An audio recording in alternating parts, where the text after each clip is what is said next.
Woo, it's been a long time. I shouldn't have left you without the dope pod to step to. I wish I knew more of those rock-in rhymes right now, but it's I'm getting a little brain fog, so I can't quite remember it. Today on the Ave Podcast, I'm joined by my South Shiraf family member and brother-in-arms, Randall Walter, who's the organizer and head coach of Red Rush, Ontario, as well as the head coach of Team XL Hoops basketball program. As we're here to discuss and celebrate the Denver Nuggets winning the NBA title, including everything that's happening with Jamal Murray and him being back on the map. We discuss Joker's greatness. Man, there's a lot of stuff to talk about here. Zion.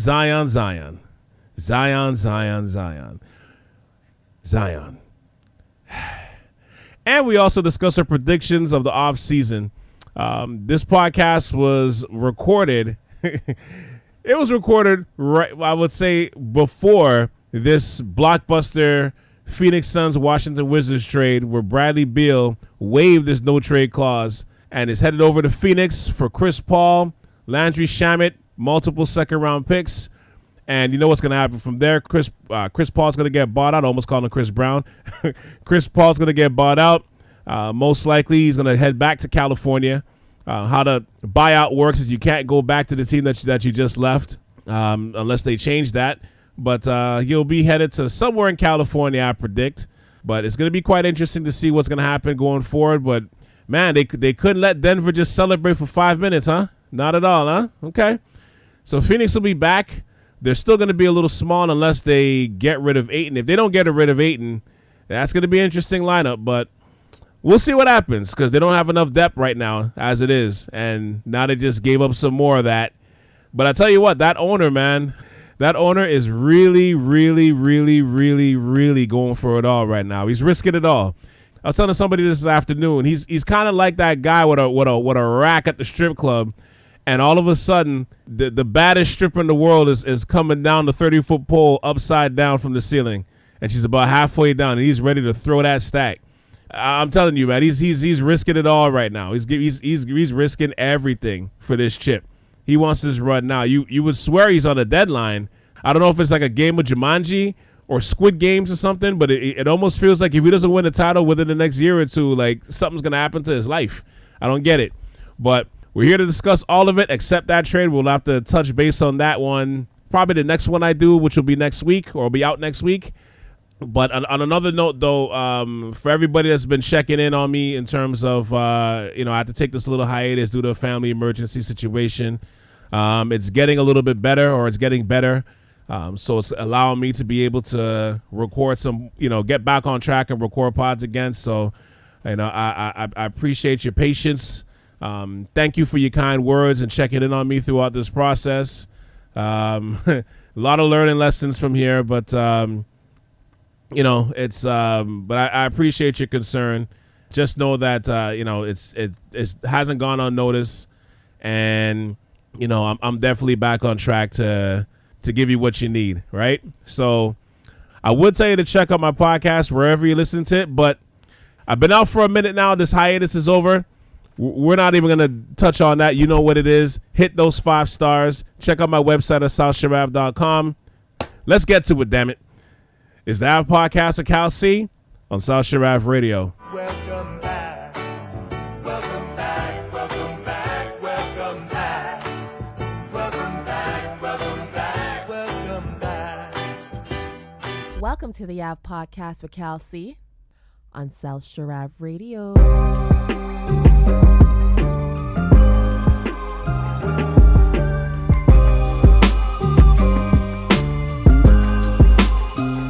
Welcome back. Like Mr. Kata says. Welcome back to the Ave Podcast. I'm joined by my South Shiraf family member, the head coach of Red Rush Ontario's AAU program, as well as Team XL Hoops basketball program. And the COO position of Team Lightskin is so secure in his life right now. He's actually kicking people off the list. He's actually taking people off the list now. Like that's how secure he's at right now. Ladies and gentlemen, please welcome back Randall Walter to the show. How you doing, sir? Man, it's good to be back. It's been a little bit of a hiatus, but we back. We back at it, man. They saying light skinned brothers is out of style. I'm bringing them back. I know, man, and then on point, man. Like, I hope you was rooting for Team Light Skin of the NBA, the Denver Nuggets, because I mean that they got the whole core is light skin right now. Yeah, the whole core is light skinned, you know, and everyone thought, you know, light skinned dudes are acting all fruity, like they're out there balling. Not on that Jordan Poole light skin tip. You know what I mean? On that Canadian light skin tip, that Jamal Murray light skin tip. You know what I mean? Like that AG with the the dreads light skin. You got it. Not no Jordan Poole blowing kisses light skin. We talking about like some gritty light skin. I don't even know if gritty and light skin go together, but you know. Yeah, close enough. Yeah.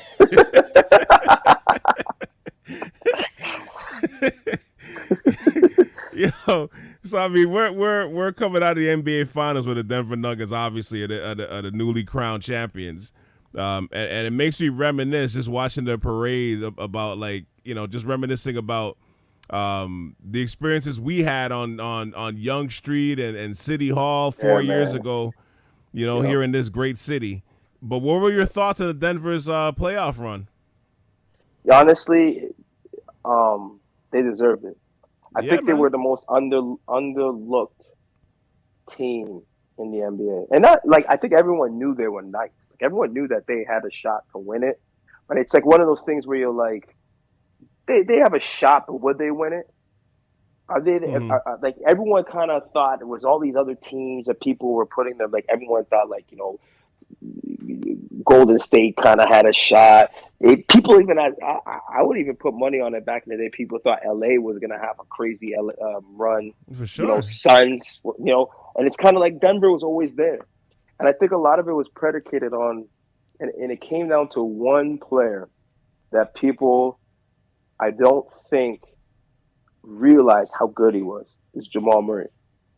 Like, okay, the Joker, everyone knows he had a historic, you know, NBA run. But this league is predicated on superstars. You know that. I know that. Everyone knows that. And you can't win with just one superstar. And I think Jamal, playoff Jamal, you saw his shirt in the parade. That was kind of dope. You know what I mean? Like, playoff Jamal, finals Jamal, champion Jamal. And he you know, Kitchener stand up. You know, all my people out in the Lou, you know, y'all got to celebrate on this one because the man came out and showed out. And I remember talking to my son, and he was like, when he first came back from his horrific injury, you know, my son was like, man, he looks like chubby, he looks slow, he ain't gonna be the same. Everybody like wrote him off. Yeah. And at the beginning of the season, he came back in better shape, and they kind of eased through the season. Like he didn't do anything major through the season. He wasn't pre-Murray injury, but like you could see as the season went on, like you could see the swagger coming back. You could see like kind of like, oh, I'm saving my juice, but I don't. It's like I got it. Yeah, I got it. I'm gonna be ready. I'm gonna unleash the beast when it's playoff coming, and he did. And you know, great run, historic. I'm so happy for him as an organization. They just deserved it. Like, is there one of those stories when you look at it, like when you watch them celebrating, you're like, it just made you smile. Yeah. Right. Like it just. I think you said it in we had a little chat, like in our little group we got. And, yeah, man, it just made me smile. Like they're just a good, cohesive team, well-ran organization. Love the coach. You know, like, and I like him even more after this chip because I knew about him, but I got to know a little bit more about him. I didn't know he was like that, man. Like, nah, I didn't know. He got a little soul. You know, he got a little soul in his hole. You know what I mean? Like, he got my vote, man. He's a good dude. It seems like, you know, a good dude, and I think they positioned themselves to come back as a real contender next year. You know what I mean? And they only got better as the playoffs went on, and we all knew once they hit the finals, there was no stopping them. So nah. And the thing to add to your point about Jamal, like, you know how ACL injuries go, the knee injuries go. They always say it takes you 2 years to to recover from it, right? One year to get physically healthy, and then you have to add another year to get right mentally. Yeah. So really and truly, like when he started the season, yeah, like he didn't start off like the old Murray, but you know that takes time. But you could see right around the 2-year mark was right when the playoffs started, and that's when you could see like he was back to that confident Murray, the one that Kobe reached out to have at his last camp, his inaugural one and only pro camp for all the NBA players and stuff, the selected stars that he wanted to bring and have him and work out with them. Like Jamal was on that list in 2019. Like he went back to being that guy. You know what I mean? And it was beautiful to watch, man. Like he averaged, look at the stats here, he averaged 26, 5, and 7, basically. 26, 5.7 and 7 throughout the whole playoffs, you know, throughout their 20-game run. And I mean, those numbers are all-star numbers. You know what I mean? So all-star numbers. Yeah, so we got to put him back on that list of like the guards that were up and rising and about to come and take over. Like he's back on that list now. You know what I mean? Yeah. You stole the words out of my mouth as well, because it was understated. Honestly, outside of Charles Barkley, I don't know anyone. I didn't hear anybody talking about Denver winning the title. Everyone was talking about parity. I mean, hell, so was I. And I guess for me though, I feel like it was one of those things where it's like you know, like you kind of have to see it before you believe it. You know what I mean? Because like the last 2 years they were knocked out of the first round, right? So we didn't. And I know that had to do with injuries and stuff, but we didn't. Since the bubble, we weren't 100% sure as to who this team really was. They had a great regular season though, because they're pretty much number one all year. You know, but to your point, like I think everybody had another team in mind as to who was going to win. Everybody had Golden State, Lakers, Milwaukee, Boston, Philly. You know what I mean? Like there was a lot of parity, which is great, but at the same time, nobody like Denver was probably at that bottom 5, bottom 10 list. Like, you know, out of that list. You know what I mean? Which was a little weird considering how well they played the whole season. Yeah, a lot of it. You know, I think a lot of it was predicated on balance and a lot of and cohesiveness, and with like a lot of injuries throughout the season. Like that squad was injury riddled at some certain points of the season. So every time anytime they were together and they played a certain stretch together, you saw what they could be. But like it's like if one domino fell, then you're out, right? Like what's his name? Outside of Murray, the only secure guy on that roster was Joker. Joker, right? Because even Porter, right? Mm-hmm. He's a key piece to the Hog, right? Like if he goes down, man, like boom, there you go. You're gonna have issues. And shout out to Gordon as well, because I think Gordon he had a borderline All-Star year, like this season. Yeah. While especially when some of those guys are hurt, like he really stepped up this whole season. Yeah, Gordon. See, the thing is, like, people try to peg players when they're younger into certain type of they cast them in these roles, right? Mm-hmm. And not everybody's wired to do things a certain way. Some people are just really above average, borderline all-star support role player. Right?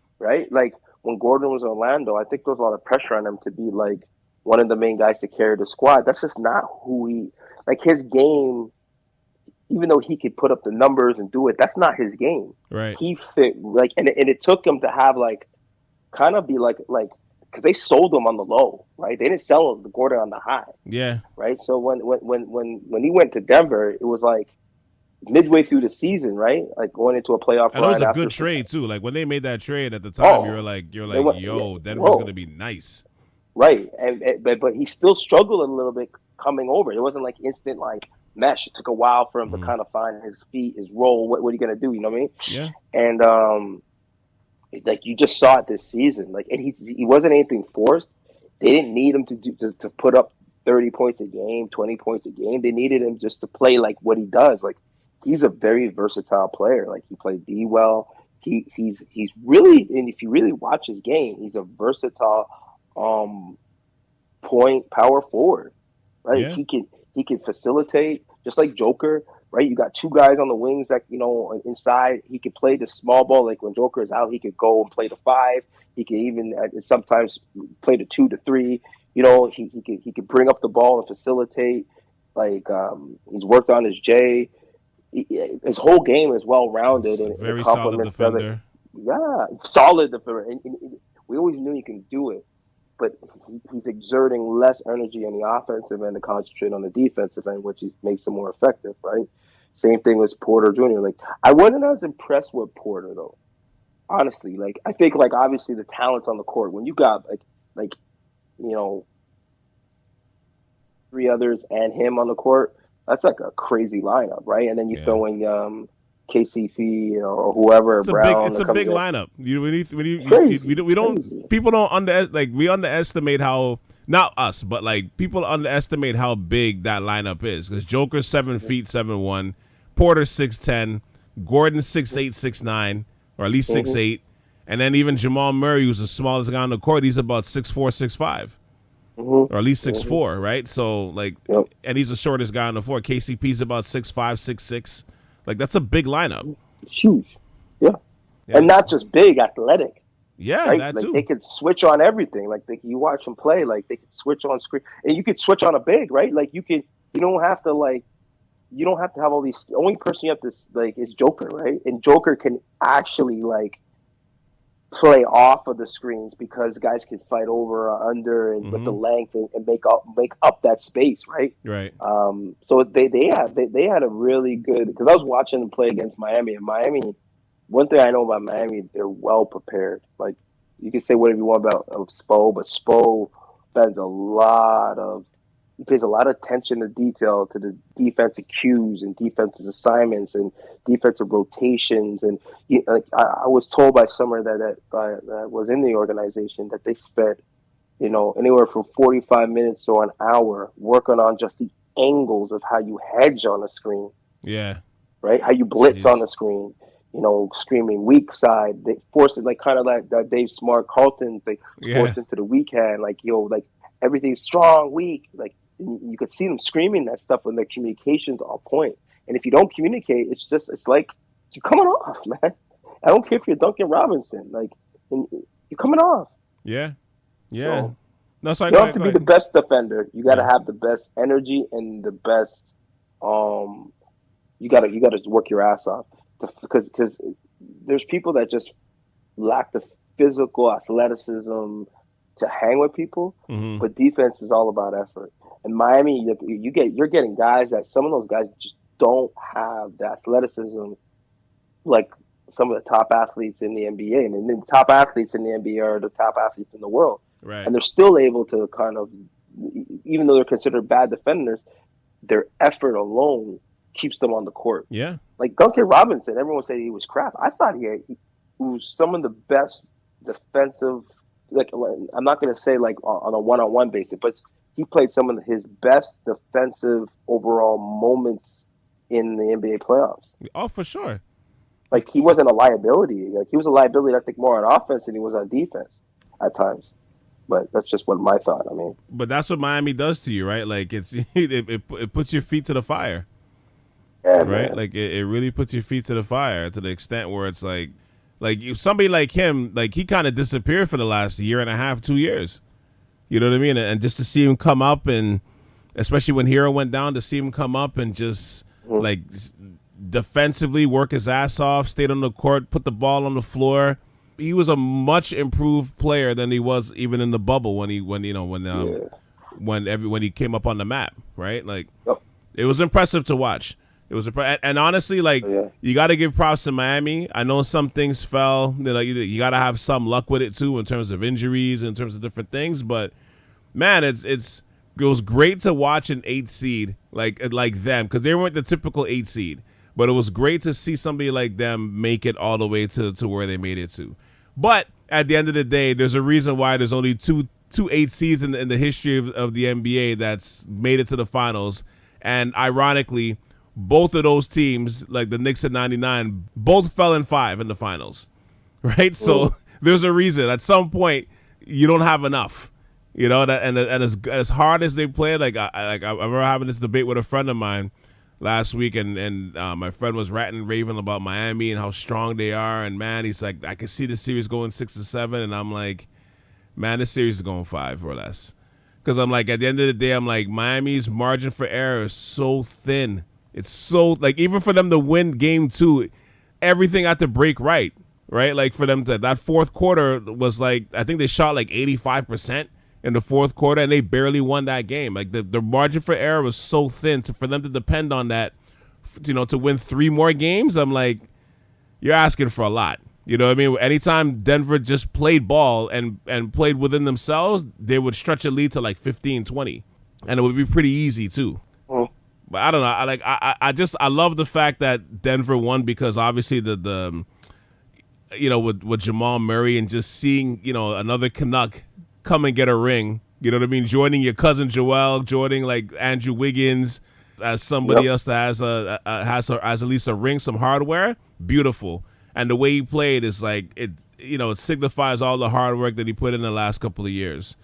You know what I mean? And I guess the other couple of reasons are, you need new energy, man. Like, we're always, I think the NBA, and I think a lot of sports does this, you get pumped with the same characters in your face all of the time. You know what I mean? And rightfully so, because guys like LeBron, Steph Curry, people like that, they're such mainstays as superstars. And especially when you look at different talk shows and different things, like, they're the ones that are always leading the news, and like, what is New York Knicks doing? What's Miami doing? What's the Lakers doing? But it's nice to see, like, because think about it, in the last 5 years, you've had 3 either out of market or small market teams win a chip. You know what I mean? From Milwaukee 2 years ago, the Raptors in 2019. You know what I mean? Like, these are teams that you don't normally expect that region to win. You know what I mean? So the fact that, like, this new energy is coming, and there's these real stars that are there and representing them, and, doing everything the right way. And it's beautiful to see another energy. Like, for Denver to be the first, the first time they've won in 47 years. The Raptors, 2019, that was their first chip. Milwaukee was the first time they won in 50 years. You need to see more stories like that. Like, we need more of that in the league. And there's so many great stars coming up. Like, it's their time now. Like, a guy like Joker, it kind of represents, and like Giannis 2 years ago, it represents a new time. Like, we're here now. We love Durant, we love CP3, we love all these guys, but there's so much good ball players underneath them that are coming that it's their time. It's just their time. You know what I mean? And we're seeing it. We're seeing it, like, live and living color. And for me too, Randall, I've been calling Jokic Kung Fu Panda for the last, like, few months. But that's a good one, man. That's a good one. Kung Fu Panda, man. It's like, you just look at his body. You just that's not. He's not fat, but it's not the person you expect to win. You know what I mean, or to be dominating teams as a whole. Like, look at his mantle right now. He's got, from this playoffs, well, we're not gonna count Karl Anthony Towns. We won't count him or Anthony Edwards at this point yet, but. You got KD on your wall. You got Booker on your wall. You got CP3 on your wall. You got LeBron on your wall. AD on your wall, who you swept. And then you got Jimmy on your wall right now. You know what I mean? It's a pretty good list. It's a pretty good list. I'm happy for him, just on the fact that, like, obviously he deserves the accolades. Like, I think only Giannis has a better 3-year run in the last 10 years, just regarding winning awards and accolades and stuff. But I feel like them winning is like, I don't know. I hope it's like a regression to the mean for bigs, man. Like, how the NBA is the last. It's a different era. It's a different era, man. The bigs now, see, it's a different type of big than it was before. Oh no, I know that. That's not what I mean. I just mean that, like, in terms of a skillful big man, an offense, we're not depending on 3-pointers. Not like a team like Denver, they shoot threes, but they're not shooting 63s, 53s a game. The game is kind of run beautifully. It's mid-range, it's cuts. You know what I mean? It's all led by Joker and Jamal Murray, but it's really led by Joker and his creativity, his unselfishness. Like, where you're talking about Aaron Gordon is like a polished passer and everything now. Like, some of that is when you're your team mirrors your star. So when your star's unselfish and making incredible passes, eventually after a while, you start seeing those same angles too and start making those passes too. right? But I'm just saying, like, where the game is at now, where everybody's shooting like 100 threes a game, and I'm exaggerating the number a little bit, but it's a high amount of threes a game. It's nice to see. You got to defend like a big, like a Joker, like somebody who's not like there's big men coming in this league that are meant to do more than like the stuff that Kevon Looney does in terms of like just being a garbage player, getting boards, mucking it up, pick and roll. You know what I mean? Crash, like rim run, crash to the rim, alley oops. There's more to the game for bigs than that. Right now, big men are like the version of the running back. They don't have the same value as they do before. You know what I mean? And I mean, Joker's special, Embiid is special, but I feel like I'll put it to you like this. I think like you see like Zach Edey had to go back to school, right? Because nobody was, as the guy won Player of the Year, and he couldn't get a promise to be a second round pick, much less the first, even with everything that he accomplished. But I'm like, if Joker wins. If the Denver wins another chip, don't be surprised if he gets picked like late first round next year, because now you're gonna have to need a certain set of bigs to cover some of these guys now. But I just think there's. Sorry, say that again. I'm saying what I'm saying is I wouldn't be surprised. Say Denver wins and goes back to back next year. When Zach comes out this time, I feel like he'll probably be closer to a first round pick, not a lottery pick, but a first round pick, because now you're gonna need a little bit more bigs to cover guys like Joker, and now you could be like, we could maybe run an offense through guys like that or a certain skill set. No, I disagree with that, because I don't think a guy like Zach can stay with Joker, and this is why, because what Joker has been doing, if you watch it, I mean, you've seen the playoffs. Yeah. What they're doing with Joker anytime they have a big is they're not using him as a scorer. They're using him as a facilitator. Mm-hmm. So they're running, like, it's funny because they're running stagger screens for him. Yeah. Not to score, for him to get the ball in the wing to facilitate, to open up the passing lane so he could start like being more effective as a kind of a point center. Right, where Edey can't guard him on the wing because Joker will take it. Like, even though Joker's, like you said, Kung Fu Panda slower, Edey can't guard him on a pick and roll. Edey can't. That's his weakness, right? Mm-hmm. So, if they're gonna get any guys, right, the guys that are effective are the guys that are his size and that can move. Like, again, a guy like a Joel Anthony, like those type of players, like guys that are defensive bigs, are going to be a commodity for the playoffs. Right, that can move their feet, that can switch. Like, those are the type of players. Like Edey, to me, that's a prototypical throwback big. Where he has to be, because his game's not predicated on the defensive end.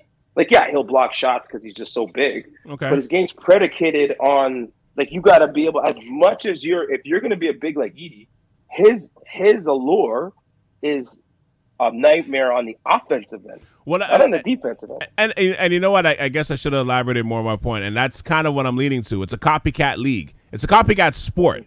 You know what I mean? Like once, like I said, if Denver comes and starts going on this run now, the next few years where they're winning like 2-3 chips, you're gonna see more and more teams wanting to play. I'm not saying Zach will be like a Jokic. I'm not saying that, but like Jokic isn't not afraid, but he utilizes the post.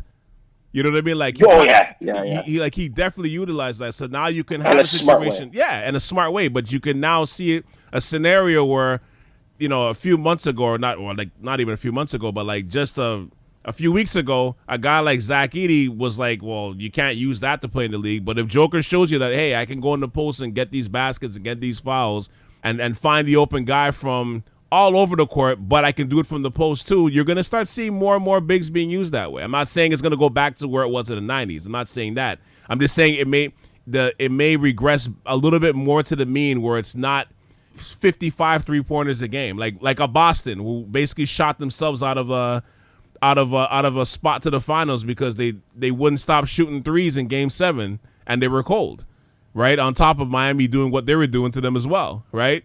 Once that happens, you're going to start seeing more teams at least coming away from the threes a little bit, just because it's a copycat league. Right. And I think that's what I mean by that overall. Gotcha. And I'm using Zach as an example. I'm not saying he's going to come and be Joe, but I'm just saying there's going to be at least a team now, like when his name comes up next year, they're going to be like, maybe I can use him in certain ways, even if it's 15, Yeah. 20 minutes 15, 20 minutes a game, instead of being like, well, that guy needs to play in China. You know what I mean? Like that's what I mean by that. Yeah, I got you. Yeah, I know. I think guys like Valanciunas, like Yeah. those are guys that can, and I mean, listen, I'm picking on Edie, but I think at the end of the day, like you said, you're not. I'm not disagreeing on what you're saying. Is that the teams gotta, and I think even I was watching something with Sam Mitchell saying teams are gonna have to go a little bit bigger, like and get someone to stop the Joker. You just got to. You have to. They got to. And Denver as a whole, because they're big. Correct. They're big, right? Like they're big, so like you're gonna have to. So, and I mean, even like a team like Milwaukee, if they can keep their guys intact, like these guys are big, like they're big. But if they're gonna start winning chips now, people are gonna start to follow it again. They're gonna so that's what I'm saying. Like the big man might get like the average big man now, and I'm not talking like the 6'8" guys. I'm talking like the 6'11", 7-foot guys who seem like dinosaurs or like they're relics that they're going to start getting polished off to be, to start being used again. And it may be in a different way, but you're going to see them a little more. That's all I'm saying. Yeah, I hear you. It's funny. Speaking of Valanciunas, so Zion had a week, huh? Yo, what's wrong with these young guys in the NBA? They don't learn, right? They just don't learn from experience. They just, the things come so easy for them. They just, I don't know. I don't think I would have been any better at their age. So I can't sit here and throw the gauntlet down because at their age I was probably worse. But at the same token, it's like the old heads talking and like, man, come on, man. But money makes people foolish, man. Money just makes people foolish. Money makes you become a meme. See. Like frig, man. Like, come on, Zion. Like, and you know what? On all intents and purposes, Zion seems just like a goofy good kid. When did Zion become like? I mean, listen, he's a young man with money and an extremely talented basketball player who's high market, has high marketability. So yeah, obviously there's going to be them. What do they call them now? Them thoughts and chicken heads throwing themselves at him. But like, come on, man. Like. I'm just saying, like, to your point, when did Zion become an OnlyFans killer? I don't understand. I don't get that either. I don't get that. Too much time on his hands. Maybe that's what it is. Yeah, man. Too much time on his hands. He was getting a little slimmer. Now I know why. He's putting in that pipe work. Wasn't on the court. We all know that. What's crazy? Like, it makes me think of this obscure Puerto Rican poet by the name of Christopher Rios. He had a popular saying. I'm not sure if you're familiar with him, but he had a popular saying in one of his favorite quotes. How did it go again? I think it was, "I'm not a player, I just crush a lot." Like I feel like Zion is like he's living crazy Puerto Rican poet. I like that one. he's basically living that line. He's not a player. He just crushes a lot. And you know what, Randall? Like. I understand, I'd say I understand this, but I'm like, his affinity for his fetish for mattress actresses at this point, you know what I mean? Like, it kind of like, I don't know, man. It's like, it's to your, like, I don't understand, like, how you don't, like, and I think, sorry, I'm confused by this, like, as you can hear. I'm confused by this, because I'm like, this is where, number one, where vets in the league, it's almost like they're also like a relic. Like, they're not around anymore, and you need some of these guys to be around these, like, especially if you're gonna have a superstar like Zion coming to New Orleans. First of all, you gotta have some vets in place, like real vets that's on them from day one. You know what I mean? Like, okay, here's the ropes, here's what to do, here's what not to do. You want to get up in this, okay? Like, this is how you do it. Like, show them the ropes, even if he doesn't follow it all the way. You know what I mean? At least there's a foundation there. You know what I'm saying? It's a different era, bro. It's a different era, man. It's just different era. Like, these guys, see, back in that day, the vets are the ones that got the dough, right? Like, it wasn't like now where you got rookies making more than most vets. Like, it happened, but not the discrepancy. So these guys, they come out and they're coming out with the NAIL deals. There's under the table deals, which has always been there, but now it's getting to another level. These guys, they see. There's guys who don't even get money that act like that, and it's creeping down to even to the like the lower end high school levels. I'm even seeing like that attitude in middle school with parents. Like it's disgusting the way the game's gone, and they don't listen to anybody. Shoot, they don't even respond back to you anymore. Yeah. You can't even get kids to you can't even get kids to respond back to your texts. And everything's like you could see people reading it and they can't even acknowledge the fact that they see it.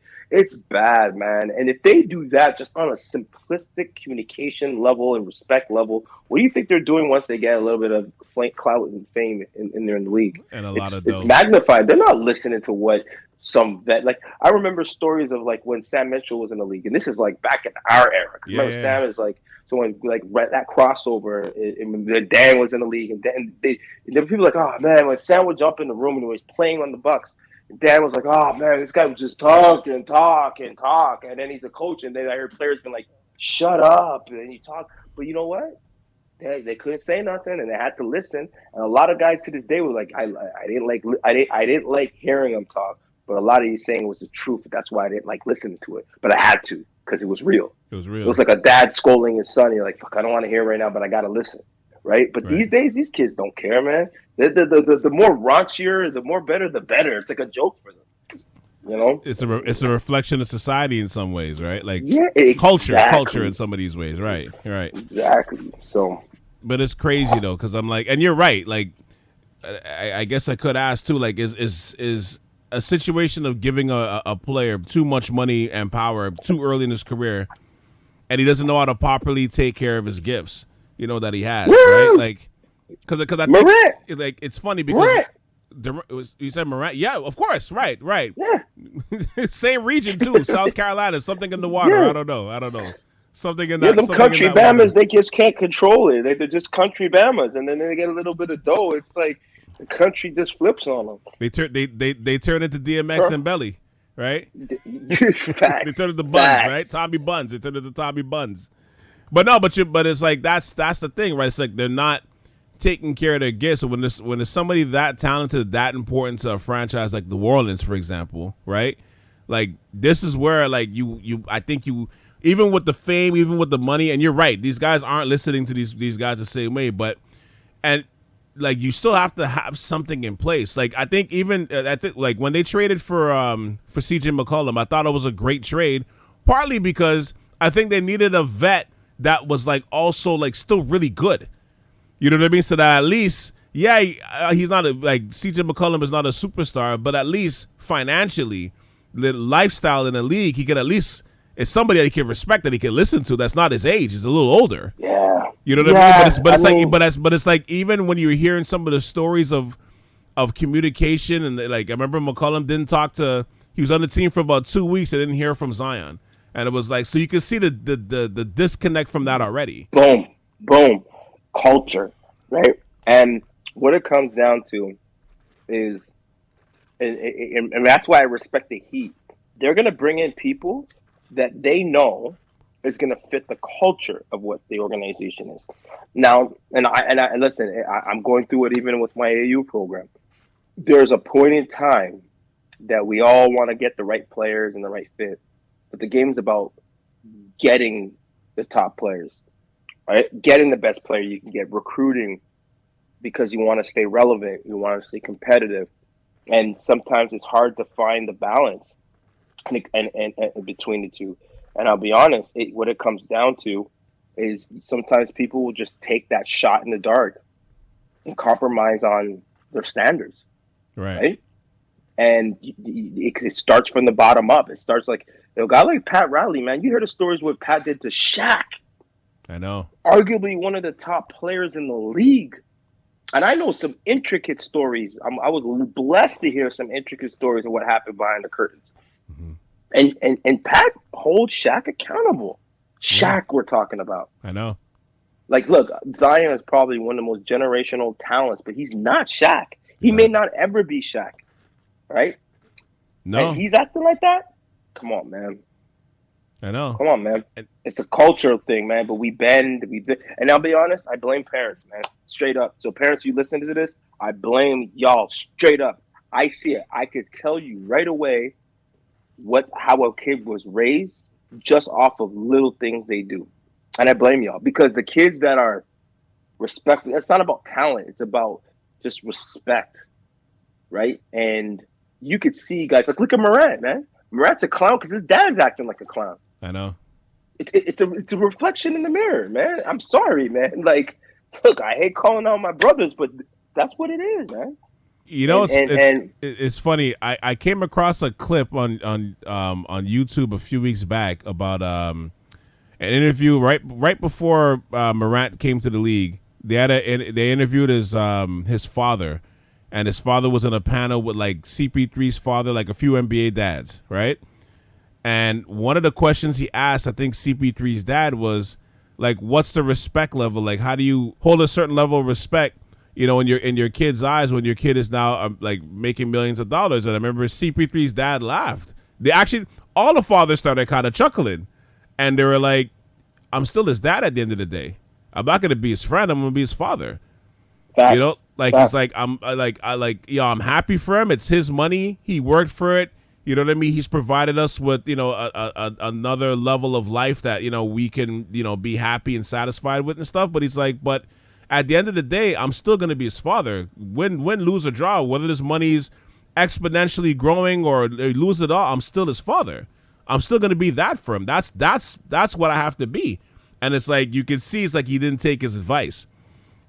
Once you started seeing, you know, like they're comparing him to Usher, and like, you know, he's showing up at the game with shades on and iced out and stuff, and you're like, yeah, was that one of his homies? You're like, wait, He do look like Usher, though. He do look like Usher. A little bit, yeah, a little bit. Remember when they sat side beside each other in the game, and they had on the jumbotron, like all that was fun and games. But you're like, okay, but it's like you've become more of his, you know what I mean, more of his friend than his father. You know what I mean? So it's like to see where that's kind of going, and to lead back to Zion, it's to me it's crazy. Like who's, if you're a GM, what do you do? Because I think so far, I mean, Randall, this guy's been in the league 4 years. He's never come close to making the playoffs. He's played 114 games. 114 games in 4 years, right?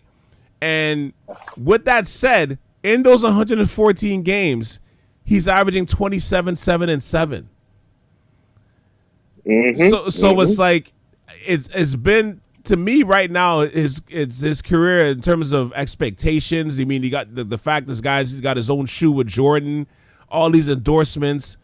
It's been a disaster so far. Like if you're the Jordan brand, he's on his second shoe. That shoe's not selling the same because you're not seeing him on the court. You know what I mean? Right. So like it's a disaster. But at the same time, if you're a GM, can you get rid of him? Honestly, I think for his career, if I'm like somebody in his camp that's like that really wants to see him like thrive and forget the money, just come close to, if not exceed his potential, I would be pushing for a trade. If I'm someone in this camp, I'd be pushing for a trade for him to get out of New Orleans and see where it takes him. Maybe he goes to a team where he respects the culture more, and he becomes more like, he becomes a player that he's supposed to be.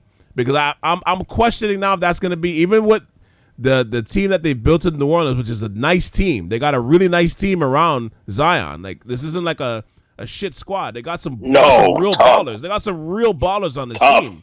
Ballers on this team. I would invest my energy around Ingram. That's just me, but anyway, yeah. Right, but I'm just saying, like, they got some real hoopers on this team. But it's like the first time where you're like, you know, you're hearing the rumors now that, like, you know, they're under the table, they're kind of exploring these different looks and these different trades. And, you know, the most popular one you keep hearing is Scoot, like, what, a number 3 pick for you know, to move Zion and send Zion to Portland. And I'm like, yeah, maybe he might thrive in Portland because there's not that much stuff to do. Or maybe Dame will just hold him accountable. Yeah, maybe that too. Mm-hmm. Maybe that too. And Portland will be a championship contender if the light switch goes on. But shit, so will New Orleans if the light switch goes on. You know what I mean? Like, think about this, Randall. Like, like Zion is more popular right now. The most viral moment of Zion right now shouldn't be coming from TMZ or the Shade Room. Should it be coming from NBA TV or ESPN? Yeah. No, fast. You know, I don't know, man. It's wild. Like maybe New Orleans just appeases to his vices more than his strengths at this point. I don't know. But it's like as a GM, like I'll ask you as a GM, what do you do? I mean, you don't know what's going on in the background, man. Right. Right. I know that there was a point in time there was rumors that he wasn't happy in New Orleans. He didn't think that was the right place for him. If it was the city, if it was the culture, whatever it was, the vibe. I think it's like, look, buddy, you have heavy marketability no matter where you play. When you do play, you're hella efficient, but we got to keep you on the court. It's not like he's getting in trouble. It's him staying on the court, right? Like, and I'm not sure. I don't think it's. I think I told you this before. I don't think it's a matter of New Orleans so much. I think it's a matter of him. Yeah. Like if he were to go somewhere else, I don't know if it's going to get better. It's about him, right? And the other thing is like it's about being a consummate professional in the NBA is different than being a good player in AAU or getting highlights or even Duke. Right. Your schedule is more robust. You got to take care of your body. You got to take care of your diet. Or you got to be disciplined. That's a long haul with a big body like that. And we all had the concerns of could he withstand the rigors of the league and the longevity that to stay in the league and be effective. That like it hasn't changed. Like we all forecast it. It's not like it's a surprise to me. Right. So is it going to change if he goes to the only place it would change if he goes to Miami? Yeah, that's the only place I can see it changing because Miami's like, oh, if you don't get in shape, I don't care who you are, you're not playing. Right, and you got and you got hella guys that are accountable that'll keep you accountable. The whole it's the culture. Yeah, everyone will. Just physical tests that they have to pass. Yeah, like I don't know. I heard stories of guys that were a little bit, I'm not even fat, just a little bit on the bigger side. That had to come in and they were like, Pat was like, all right, I'm gonna do this for you. There's no sales tax in Miami. Instead of paying you, let's say an average NBA player that's kind of borderline starter, let's say I pay you 10 million. Instead of paying 10 million, I'll pay you 8. No sales tax, no taxes. Mm-hmm. So I'm gonna pay you 8 with the pretense, right? Yeah. That I'm gonna sign you longer. But you're going to get a weighted bonus every time you're under a certain weight. Peak game, what I just said. I'm going to pay you this much. But the scale is first year, if you're under this weight, you get $1 million. Second year, it's 1.2. Third year, 1.5. That's the extra bonus. Yeah. Guys like Dion Waiters. Yeah. That's what they did. Which is crazy. Crazy. So all you got, what's his name that played for the Raptors? The big chunky guy at one point. He used to play for Ohio State. What's his name? Slipping my mind. See his face. I know who you're talking about. I've seen the face. I can't remember his name. Yeah, I can't remember him too. He had one. Jared. Yeah. You're right on the par. Yeah, I just can't remember. I think he had a brother that played too in college or something. I don't know. Like I said, as a GM, it's like. What all that entails, and it's funny because like not to get into the whole TMZ kind of side of things, but that one of the OnlyFans chicks, whatever his side piece, whoever it was, is airing him out, and one of the things she's mentioning is like his diet and how she's keeping him on trying to keep him on a regiment and stuff, and you don't know if it's true or not or whatever, but like you do hear that, you know what I mean? That's the funny thing. It's like you do hear those rumors that like he doesn't take care of himself like as a player. He's a kid. It's not just him. A lot of kids his age don't take care of themselves. It's just the fact is that he's big. A lot of them. That's true. That's true. You see all these kids. Their vice is Mike and Ike's. Like they eat Mike and Ike's. Like they're popping. Like you know what I mean. Like come on, man. Like look, some guys' metabolism is different. He just can't afford it, and people are picking on him. But that's his problem. That's his problem to fix. That's his issue that he needs to deal with, unfortunately, because he's blessed with the talent to be one of the greatest, and he's blessed with the curse, or not blessed, but he also has the curse that he needs to take care of his body to be that. So it's up to him what he wants to do. Yeah, he's a big boy now. Yeah, and I mean, listen, I'm a big boy too. Like I know it's funny saying it for me saying it, but like, I'm not getting paid $200 million. Like, think about this, Randall. Next season, he's starting his extension money. He's starting his 5-year, $194 million deal. See, you're also damn near 50. You know what I mean? True. Right. You know what I mean? It's a different whole. Like, if you're his age with his money, I mean, yes, you're gonna have your vices, but at the same time, like, it's up to you to stay healthy, man. Yeah. So the critiques are gonna come. You're young. There's only, like, look, you could be fat, you could be Charles Barkley later in life, man. Like, it's all good. But during your playing days, like, look, Charles was a big boy. But Barkley was in shape. He was always in good shape. Yeah. After everything that's said and done, you still owe this man almost $200 million. We haven't even started the extension yet, bro. We haven't even started the max deal yet. And like having this news come out is like, it's embarrassing all the way around. Like, there's no way about it. I mean, he's a Twitter meme. He's being trolled every other day. There's more chicks and more things coming out, but I'm like, we really should just be focusing on your game right now. Like, honestly, he's got to do what I hate to compare it to this, but he's got to do what like R. Kelly did with the Chocolate Factory album, with all the stuff that's coming out about him. Come on, see. No. Listen, I'm saying, I'm not comparing the two. I'm just saying, like, when R. Kelly was going through all this craziness, he locked himself in the studio and came out with the Chocolate Factory. That's the point I'm trying to make. I'm saying he's. I got you. The only way, I'm never comparing the two that way.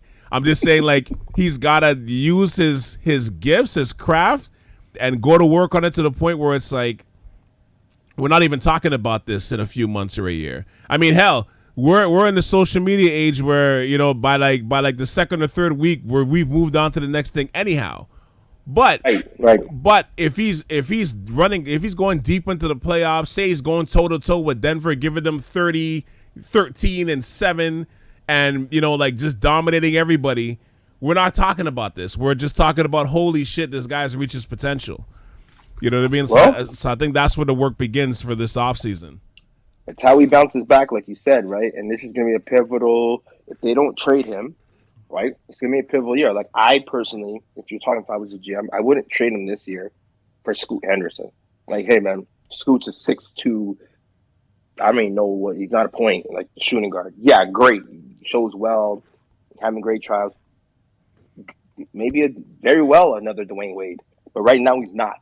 We know what Zion is. Right. And I would keep him. Even in 114 games, you know what he is. Yeah. I mean, listen, all he takes is him to stay on the court longer, and you're going to be like, holy shoot, this is what he does?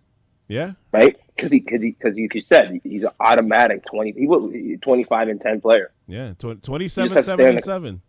There you go. And easy. Yeah. Easy. He hasn't even reached the ceiling.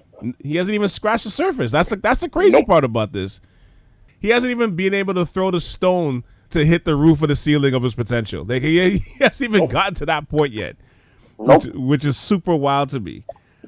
Yo, but before we wrap though, man, you know, I want, you know, we're in the off season right now. This is like the most exciting time of the season where the draft is coming up and free agency is coming up. So you know the pods and the conversation is going to be coming, you know. Yep. But off season predictions, man. What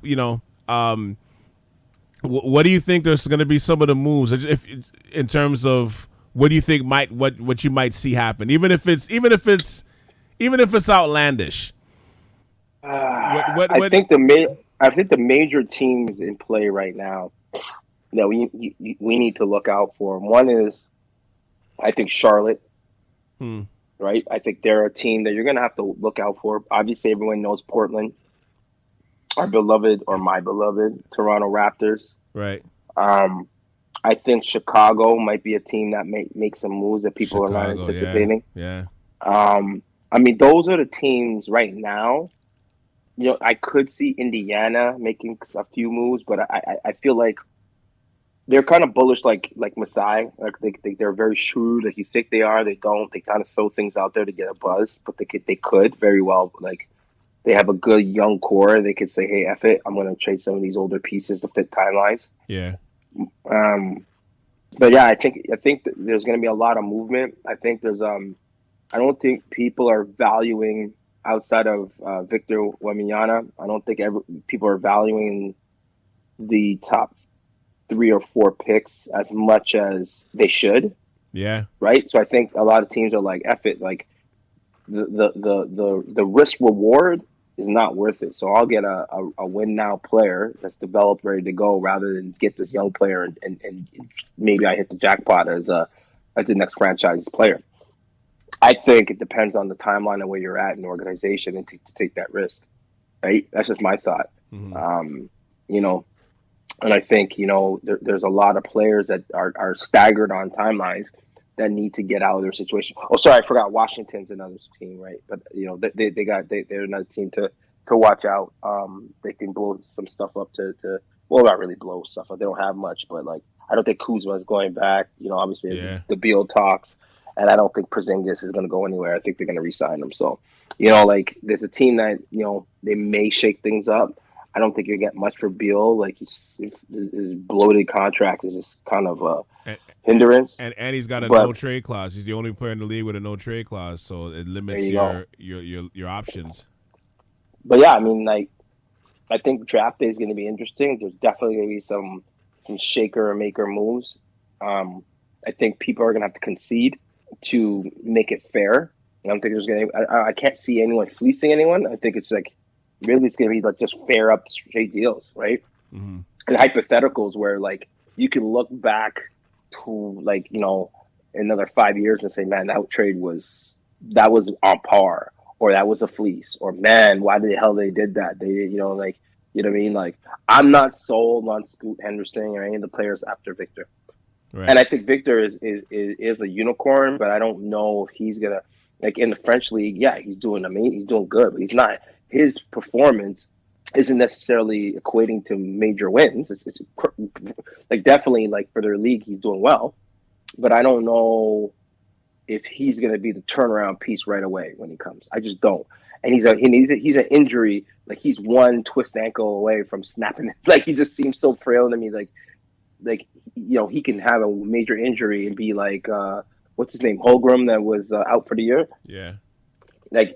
I don't know if I'm sitting there like enamored with like everyone else. I'm enamored with his potential, but I mean, they got the number 1 pick and everyone wants him. So everyone's clapping. You're all good with it, but it's going to take a while before he gets acclimated. And everyone's coming for his neck, right? We have to remember that too.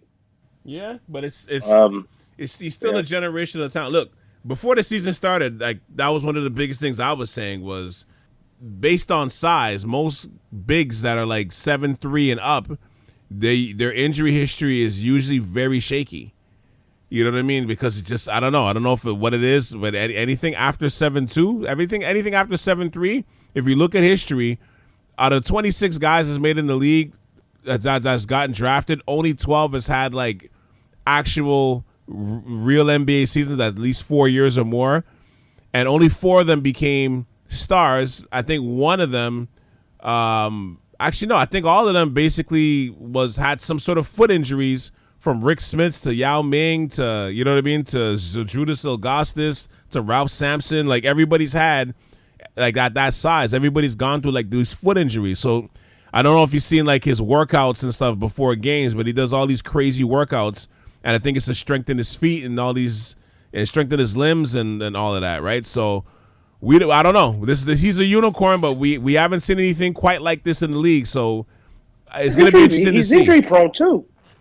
He's had injuries. He's been out for half seasons and stuff before. Our stretches. But again, to my point, right? Like the fact that any player that's over 7'3", Porzingis is another one, right? His injury history is very spotty as well. 7'3".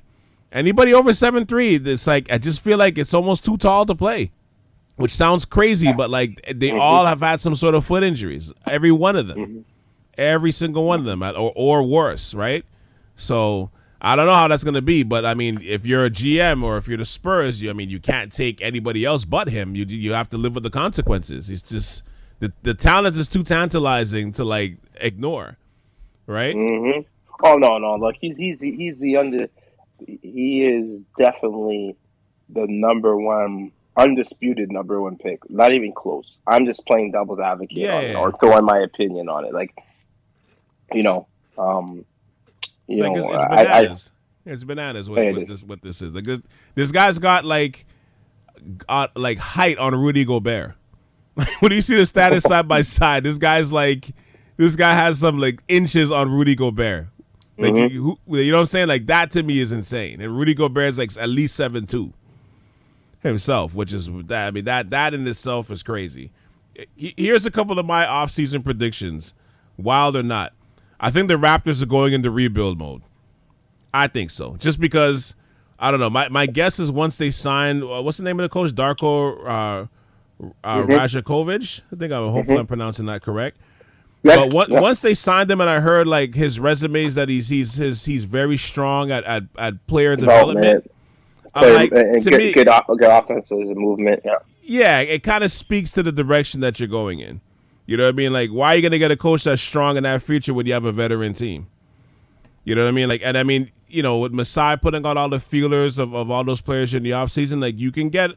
I think right now and the draft, it's like the best time to trade players because you don't know, you know what I mean? Especially before the lottery, right? Like once people pick their players, it doesn't have the same value, right? So to me, like this right now is the best. If you're gonna move like the Pascals and different guys, like this is gonna be the week to do it. You're gonna do it by the draft. Yep. You know what I mean? This is the time to do it. So we're gonna know, if the local team, if we're starting over, or we're gonna keep this train moving, and hopefully this coach unlocks something that most of us aren't seeing. You know what I mean? But to me, that's my prediction. I think they're gonna go in rebuild mode, and it took them a long time to get a coach too. But I mean, I think it wasn't like they were in a rush. I think they were taking their time as well. But I think part of it was like most coaches didn't know what the Raptors are gonna do. You know what I mean? They didn't know if they're going to rebuild or keep this going or retool. Like nobody had an idea. See, I hate to say this, I don't think they know either. I'll be honest. I think what they do is they put everything up on the whiteboard. They have the directions. I don't see them. I think there's going to be moves made. That's everyone knows without a doubt. I don't think it's going to be as many moves, like crazy moves that everyone thinks they're going to make. Mm-hmm. I hate to, hey, they might bring Fred VanVleet back. They might get rid of, I think Pascal's gone. I think he just doesn't fit anymore. I think that they would rather bring OG back, if they're going to bring anyone back. I think they would rather have Scotty step more in that role as Pascal's in. Yeah. I think that they've developed Pascal to a certain point that he's not going to get much better than what he is, and he's at his highest value. So get rid of him now. I think they should have got rid of Fred VanVleet around that time. I don't think they're going to get much more of a sign and trade than everyone thinks for Fred VanVleet. I think if he walks, it's just going to alleviate cap space, and they can move. I think they probably tried and they couldn't get the deals they thought they could get from him. Mm-hmm. I think I think they might bring back Gary Trent. Right. I think they might. I think so. We talk about making moves. I think like the moves that are made, maybe they can get a sign and trade for Fred VanVleet, and I think Fred VanVleet and I think Pascal is on the move. I think they might keep OG. I just think they might keep OG. That'll be interesting though, but they move Pascal. I mean, you move. I think hopefully if they do move him to like Pascal to Portland, I don't think that's a bad move. Which I think will be perfect for him, to be honest with you, because I think he fits there. Randall, like Siakam, is kind of like I would say he's a better version, if not just let's say he's on the he's a version of Bosh, and what I mean by that is like not in terms of style. What I mean by that is, when Bosh was here, Bosh was the franchise player, but he was really like a number 2 or a number 3. But he was masquerading as the best, like as a franchise guy.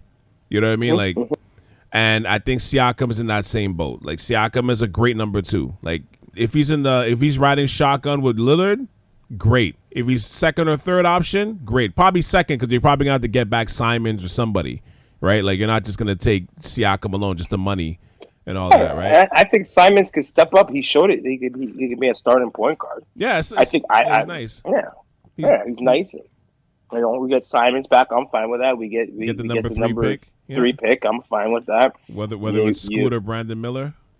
You mean I'm fine with that. Then you're building around the core. You got your 13th pick still in play. Yep. You know. Yep. And you got Scotty there already. You got Scotty there already. You know what I mean?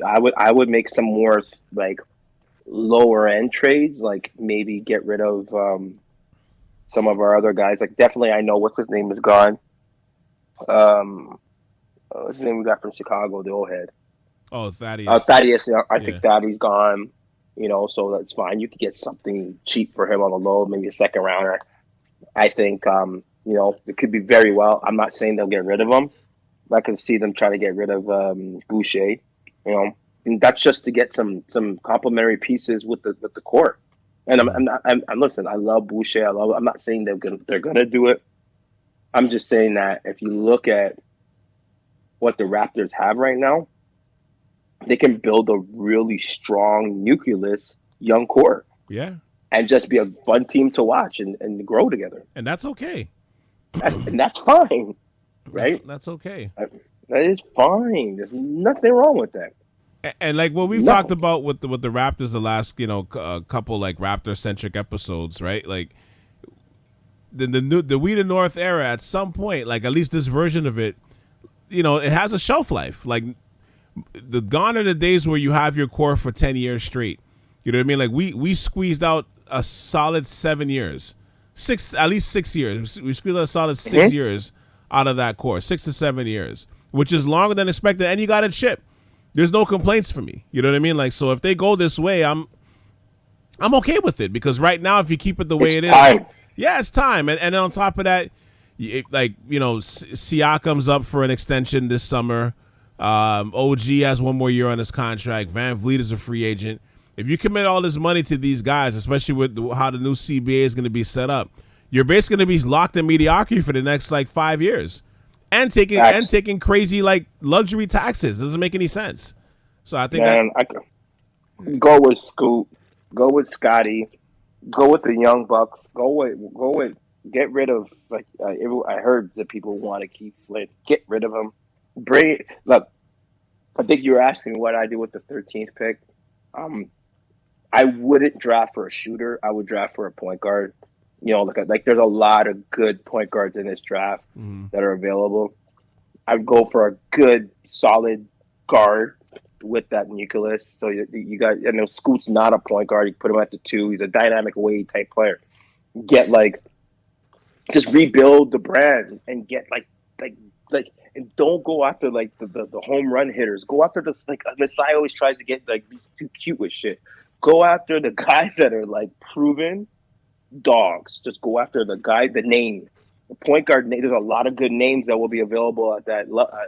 Go after the best player, and there's there's a lot of I didn't really. I gotta pull up the names to see them all, but my thing right now is I know that there's a lot of rumors around that that white boy. Is it Grady Dick, the shooter? Yeah, Grady Dick, yeah. Yeah, I would rather go and get shooting through a trade or a draft. Yeah, I didn't watch a lot of him this year. Like, I don't really know too much about him other than like some of the highlights I've seen. But I know I can't remember his name right now. It's Jalen something, like that Indiana point guard, tough. Yeah, I go after him. Is it Hood Sofrino or something like that? His name? Yeah, him. Yeah, he's tough. The guard tough. I want is that Kentucky guard. Like, come on, man. That's the guy you got to get if he falls to you. Like that Carson Wallace, I think his name is. Yeah. Or Cason Wallace or whatever his name is. I think it's Carson, whatever. I go after him. There's a lot of good, strong fours that will fall, like within that realm. Mm-hmm. But if I'm a betting man, I'm going after some of them.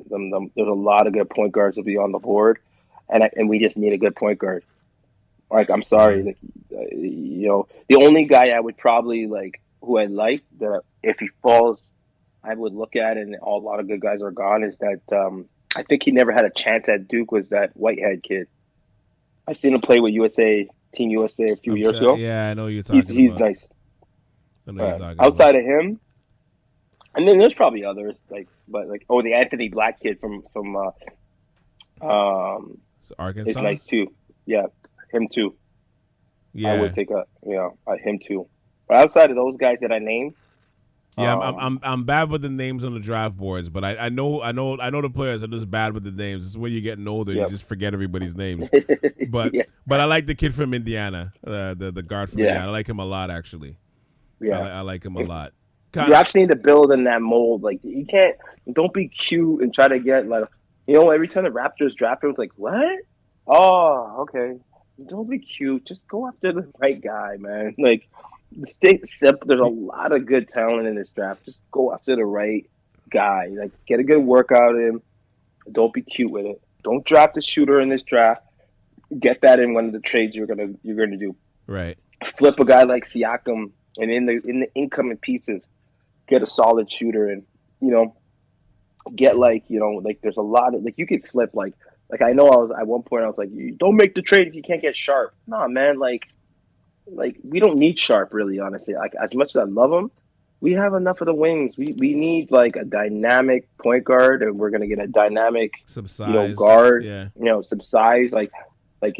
We have some size. Like Podo's coming back. Yeah. I like Podo.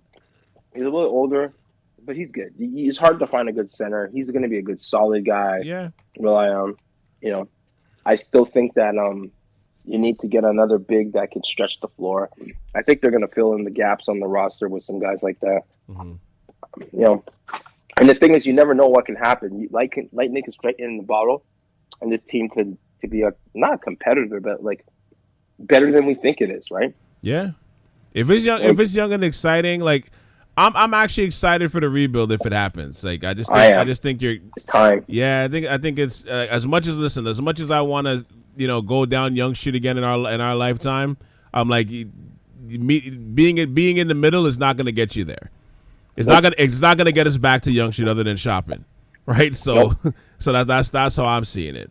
Here's my other prediction. I feel like OKC is gonna make a big move, just because they got 15 first-round picks in the next 5 years. The new collective bargaining agreement between the players and the owners, it punishes teams that are over the 179 million threshold. Like, you lose being able to sign mid-level exception guys. Like, it's a crazy stipulation once you go over that limit. And they came so close to making the play-in, and you can make a splash for like a high-level role player or even like an all-star to pair with, Shea and Josh Giddey, and you got Chet coming back and Jalen Williams, who was like a stud like as a rookie last year. Yep. And, when you got somebody like an SGA, Randall, that's like a first-team All-NBA, you like, this is the time where you do that, especially with all these picks. Like, so who would you go for? I don't see. That's a good question. I'm not sure who you would go for. You know what? I would have gone with somebody like Karl Anthony Towns, but I question his IQ. Then his statements this week makes me just say, like, hell no. About how he's going to change the game. Like, he can stay in Minnesota. But that's a good question. That I'm not sure. I'm not 100% sure. But it's a good question. I'm not sure. Nobody's coming to mind yet, but I feel like you can offload a couple of those first round picks, and you still have so much of them. You know what I mean? Like you could put something together around SGA now, especially now that the way he's established himself. You want to take advantage of that at this age. Like, and they're still so low. Like, I mean, he's got his max money right now, so you don't have to pay him for the next like 4 years at least, or 3 years before he's up for an extension. And then like Giddey's up for an extension, but everybody else, they're young. So would you pair him with a vet? Like, would you make a deal? If I own draft picks, would you make a deal? I haven't thought about this now. Wouldn't a guy like Beal fit in well with SGA? Who, sorry? Bradley Beal. I thought of that, actually. I did think of that. I He thought pairs that, well actually. with him. He would. He actually would. So you have a lineup of SGA, Giddy, Beal, Chet, and Jalen Williams. It's Right. pretty. They don't need it. They don't really need it. Like they don't need a big. Like they have a lot of that. They need like they can get another wing. Like they can sign even a guy like I know I'm not saying sign him. So everyone chill. I'm saying like a guy in the vein of a Kuzma. Right. Right. Right. I'm saying they get a talented wing. Like almost like you know how what Denver did with Gordon. That's all they need is another piece like that to jump in and just fill in the gap. And they have the youth coming through the pipeline because they have a lot of good draft guys that are building. That need to get on game, like you said. I think they have the cap space. You got a ton of cap space. A ton of cap space. I was thinking like you're thinking Beal. I was thinking. Well, I think Boston's going to keep him, but like somebody like Jaylen Brown, I don't know if he wants to come to OKC, but that, right, yeah. Well, you never know. But I think that would be a good spot. Like you put him beside SGA now and Giddy and guys who are playmakers, you know what I mean, and he can score and stuff as well. You're not asking Jaylen Brown now to go do a lot of playmaking because you already have them on your team. Like he could just go out and score and play D and all that. Like, I think that'd be a pretty good look too. Mm-hmm. I think that'd be a pretty good look too. But yeah, it's interesting to see where this can go. Like, well, what about OG? I mean, does it make them a playoff contender? Like, you're not looking for them to be a championship contender, but a playoff contender. Does OG push them to that limit though? I don't know. I don't know. Beal definitely does though. Beal definitely does, but it's I probably got to think a little bit championship more about it. Contender or I don't know about. Oh no! I didn't say. I said playoff contender, not championship. Oh, sorry, contender. my bad. Yeah, playoff contender. That's where I'm like, yeah, it's a good question though. Like Beal wouldn't be bad, but it's just do these guys want to come to OKC? But like, they got some. They got to offload some of these picks somehow, right? And while you're under that threshold of where like you're way under the cap, this is the time where you take advantage of it a little bit. And then I think my third and final prediction, I think Harden leaves Philly, but I don't think it's to go to Houston like everybody's predicting. I think, and I heard Amin El Hassan say this earlier, and I kind of agree with it. So he's kind of changed my mind on where this can go, but I wouldn't be surprised if you are seeing the rumors on it too, but I wouldn't be surprised if he ends up in Phoenix. Yeah. I could see that with what's his name gone. They need a point guard. I always thought that Fred VanVleet would go there. That actually would be a pretty good move for them to go there, but that wouldn't be bad at all. It wouldn't be bad at all because he can shoot. He can still shoot, but I think Harden, like depending on how much they're willing to spend or what kind of cut he's gonna take. I don't understand the Houston thing, other than the fact that he's a god in Houston. Like the strip club scene is. I mean, is it really that important at this stage of his career? You know what I'm saying? Like, and I get it. Not every player, especially with the money that's out there in the NBA now, like winning a championship is this like. I like to say, of course, it's important for every player. But when you're making that kind of money, I don't know if it's as important anymore because these guys are making so much money. But with that said, that team is young. You got Ime Udoka, who doesn't, like, in terms of his coaching style, he don't play around, especially defensively. So with those two things in hand, like it's a totally different regime if he comes back to Houston. The owner's the same, but Daryl Morey and them guys aren't there anymore. What's the coach?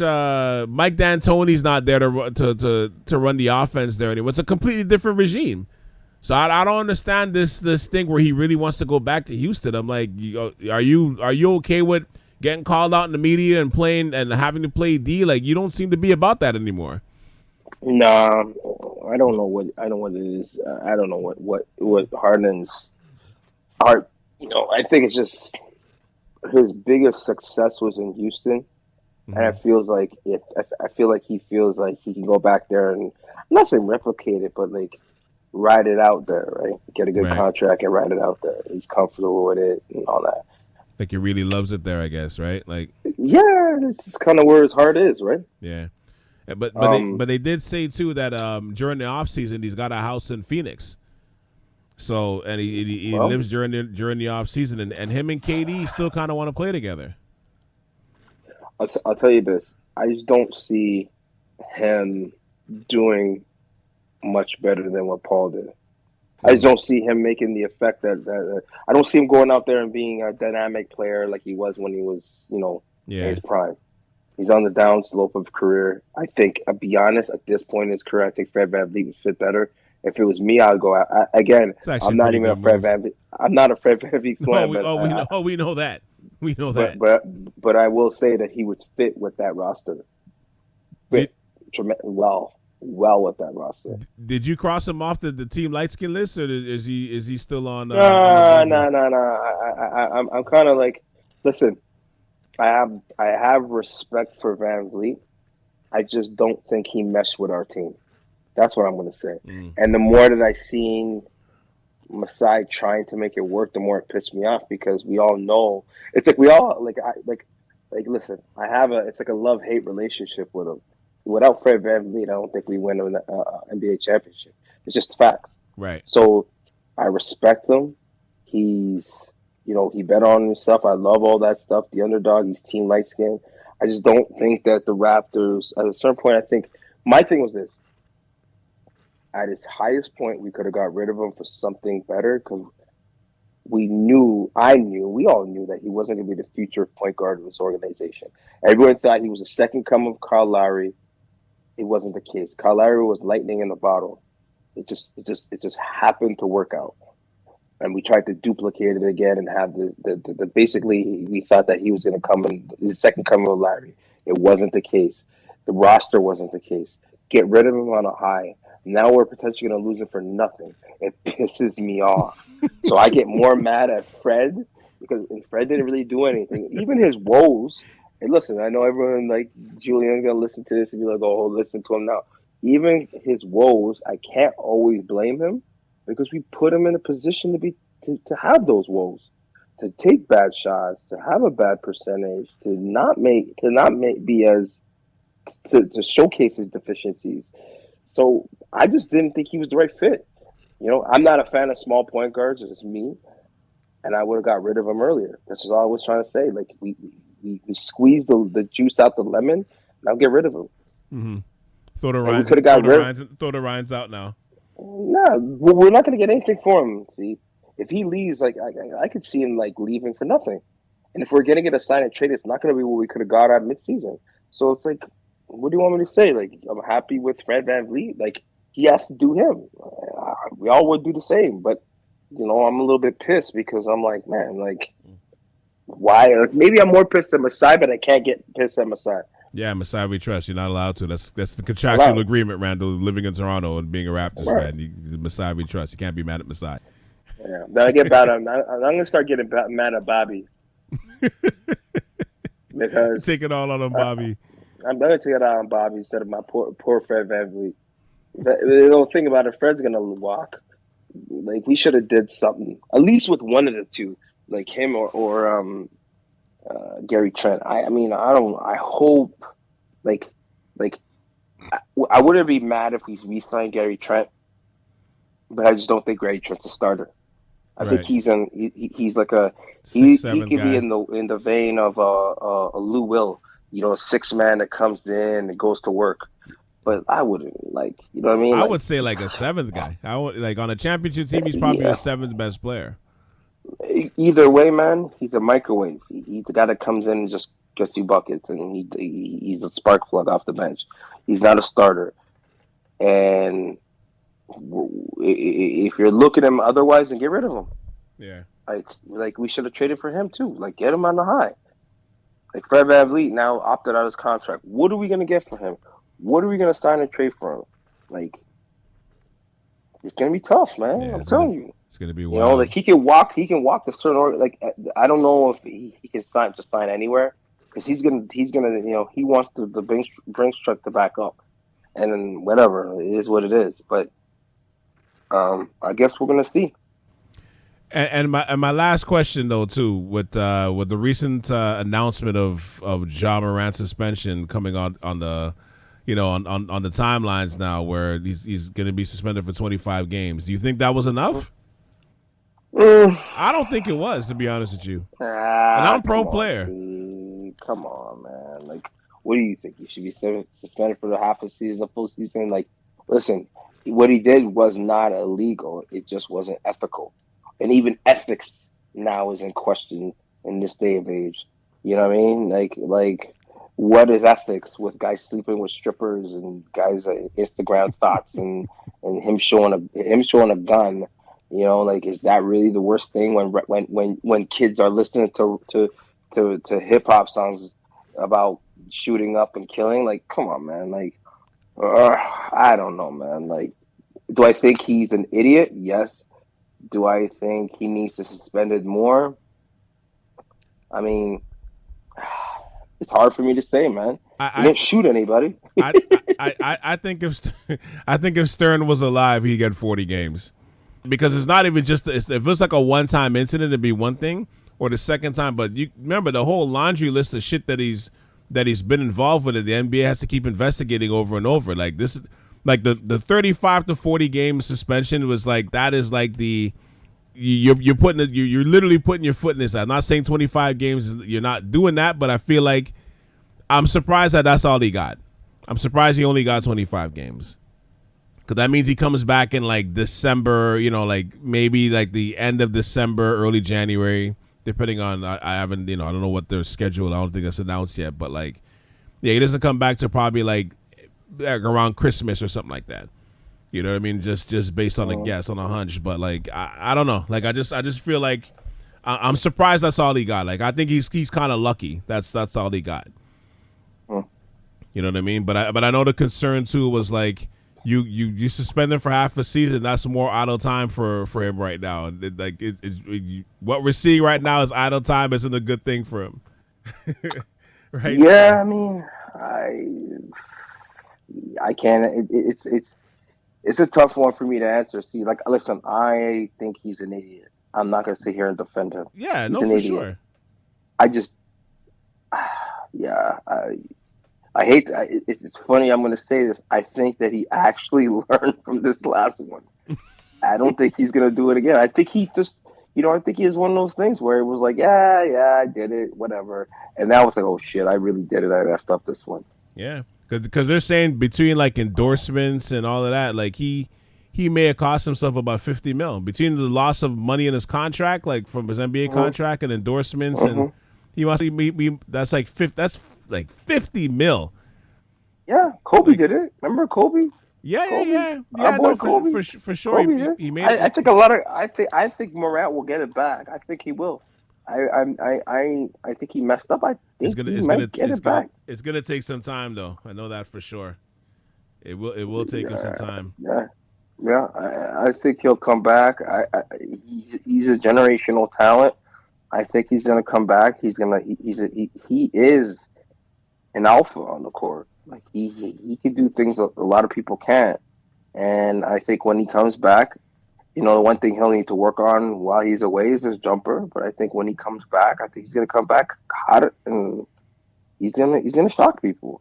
And he'll get his endorsements back. He'll get his things. Like, shit, they're still running endorsements of him right now on TV. They don't have a choice. What choice does Nike have? They just let go Kyrie and they replaced him with John. What choice do they have? They don't have a choice. Speaking of Kyrie, what is your thoughts on him? Like where he's going to end up? I think he's going to go back to Dallas. Back to Dallas. I think I know, but do you think that he's now trying to get all these guys to come over with him? You think that's going to happen? I don't know what their cap situation is like, but they have to. I mean, they have to improve the talent around him and Luka. Like it's a good foundation, to be honest with you, in terms of talent, but like they have no defenders. Like they gotta get some proper shooting. They gotta get some. They gotta put some more around them. They gotta kind of revamp the team a little bit if you're gonna sign back Kyrie, because they're bereft of talent in terms of especially defensively. You know what I mean? Like they really gotta solve that Rubik's Cube. What's that? What can they trade for? You can't. I don't know. Let me look at the roster right now before we go. I don't have anything like that outside of what's his name, the big. What's his name that came from Houston? Powell. Who? Powell, like Dwight Powell. You talking about? Oh, not Powell. I think he's a free agent anyway. I'm talking about what's his name? That came from Houston. Oh, I know what you're talking about. Christian Wood. Wood. Outside of Wood and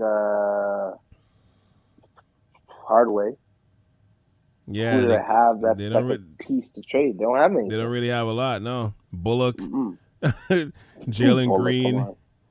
or Josh Green. Sorry, not Jalen Green. Josh Green. I'm Josh sorry. Green.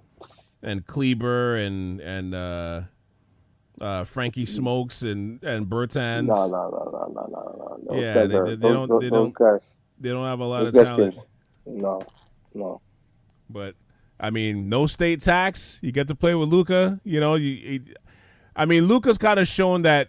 I mean, just him and some good role players will take you far. Him and some firemen, yeah. Yeah, him and some firemen will take you far. So if you put some decent firemen on him and Kyrie, they're like you never know.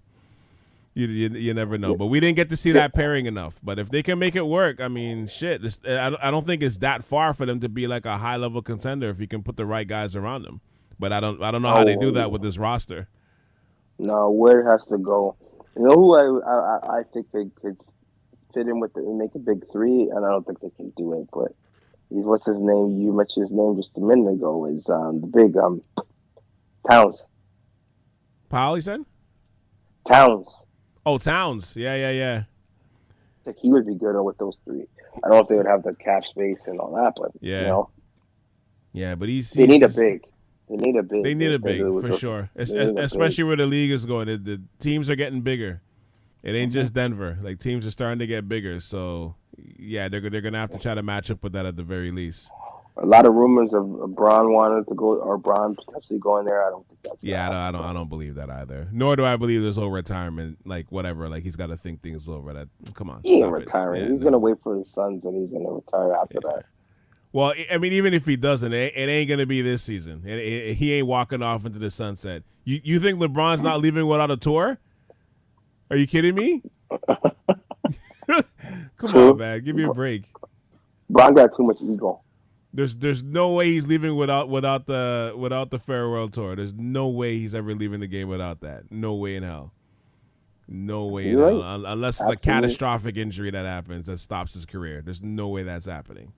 And even still, he'll walk out in crutches for the farewell tour. There's no way he's missing that out. No way. But you know what, sir? Let's wrap this up, man. This is a good first pod back. You know, for coming off the mini hiatus there. But nah, man. I appreciate you as always, brother. Hopping on likewise, pod, man. And I'll tell you one thing, man. I truly think that we should just do a quick follow up after the draft because because I know there's gonna be some juicy stuff. Of course, especially if it's with my beloved Raptors, because I know Masai's gonna do something that's either we're all gonna be like, okay, he made the right move, or he's gonna do something we're like, what the hell are you doing? It's like yo, you over engineering this shit. Like he might do some shit that's gonna piss all of us off. I'm telling you, man. Like, I'm not confident. I heard a statement of Bobby Webster the other day where he said that there's a possibility they can. I think I have a feeling Pascal's gone. Yeah, but there's a possibility they're gonna bring back Fred and Gary Trent and you're gonna blow a gasket. You're definitely crossing him off the list if they bring back Van Fleet. If they bring back Van Fleet, I'm gonna fucking flip. And you know what? Like, I'm gonna flip. And I know Julian said it on the last podcast. Well, who else is out there? Julian, shut up. If you bring back Fred VanVleet, you just said it. See, you've conceded to mediocrity. And there's 0 point in doing that. Just destroy and rebuild. And I'm telling you, you're probably better off getting some young, hungry dogs around whatever. We don't even have. Everyone keeps saying we have a young core. All we have is Scotty Barnes. You don't have a young core. And even Scotty has to prove himself. get some guys around the timeline that you like in between Scotty and at least OG. Maybe I don't even know what's OG's age and Fred VanVleet's age before I start talking shit. What is their age? You said? Is OG younger than Freddie? Yeah, I mean, I think Van Vliet is like they're both in their late 20s. They're both of them are right now in their prime. Like eight. Who's like older than who? Van Vliet's 29. OG is 27. No, sorry, OG's 25. He'll be 26 in May. Yeah, fucking get rid of fucking Van Vliet. Keep OG. He what? Scotty's what? 21. Yeah, Scotty's a baby still. Fine, it's 4 years. It's not that bad. Still got a young nucleus. I would keep OG. I would get rid of all the rest of them. All the fucking guys that are over, except for Poto. I love Poto, but I would have even Poto. I would have said, how old is Aiden? Sorry, how old is who? Who is Aiden? Who, DeAndre Ayton? Yeah. Sorry, you said DeAndre Ayton, you said? DeAndre Ayton on the Suns. How old is he? Oh, he's probably like around 23, 24. He's young too. I would have got rid of Poto. I would have tried to see if I could get a deal with getting Aiden over here. Get him with the timeline. He is on the market. Yeah, I would have done it. Like, you can't do it now with Poto, because what are you gonna do? Re-sign Poto and have him? Yeah, like, Poto's coming back. But I would have just said, "Fuck it." Yeah, if it was me, I would say Scotty, get rid of Siakam because you're gonna get a lot for him. All the guys that you'll get rebuild it. I would have got Aiden in. I would get all these young, talented guys and trade for young talent. I wouldn't hemorrhage everything off the draft, but I would go after Scoot. If I can get Henderson, Scoot, I would try to get him. I would go young, just go fucking young. Anything under 26, come in. Yeah. Anything over, get out, and then maybe get a couple. No, and even I should say I might get some some vets to come in that are just to. Well, Vogel and Phoenix is talking high about working with Ayton and making him an all-star. So we don't know if that's just lip service or if he's real. So we'll see. I don't think Ayton wants to stay. Yeah. Well, I mean, his biggest antagonizer, Monty Williams, is gone now. He's in Detroit. So who knows? Maybe it might be a fruitful thing. New ownership. Who knows? Who knows what they're talking to him about? Hey, I heard Aiden's West Indian, so he needs to come up. Toronto, man. You know what I mean? Go get some jerk. All he needs is a tour in Toronto and get some jerk on Eglinton. He's good, man. He needs some doubles. He needs some flying fish. He needs some English Harbor. Yeah. He needs all of it. He needs an Angostura. And he needs a nice little gal to bubble up on him. He's good. Yes, I know. The Feds are coming. Bring him. I mean, his looking at his birth date here. It's close to Carabana. Bring him around, man. Oh, he's coming for sure. Like, yo. Only thing is when the winter hits, you got to get him in the summer to come visit. Yeah. The winter, we let's one step at a time. One step at a time. Thank you for checking out the latest episode of the Ave Podcast. Special shout out goes out to Randall Walter, Team Light Skin COO. For hopping on, sharing all of his thoughts on every NBA topic, recent NBA topic, I should say. But I thank you, brother, for hopping on as always. With the NBA season over and off season about to be in full swing right now, you will not hear the last of me. There's definitely going to be some more podcasts coming up the pipeline. As I just mentioned, this Bradley Beal trade just came and rearranged at the end of this podcast here, which is okay. We'll be back as soon as possible. I would say we probably will be back after the draft. So unless something crazy happens, we'll be back at the beginning of the week next week. But once again, thank you for checking out the Ave Podcast. Hit the subscribe button wherever you listen to podcasts, Apple Podcasts, Spotify, Stitcher, Google Podcasts, TuneIn, Alexa, wherever you listen. And you can check out my website once again, as always, at southshoreave.com for the catalog. Once again, that's southshoreave.com.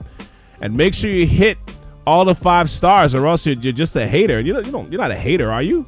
You're not that type of person. Nah, you don't got that in your blood. So hit them 5 stars for me. I much appreciate that.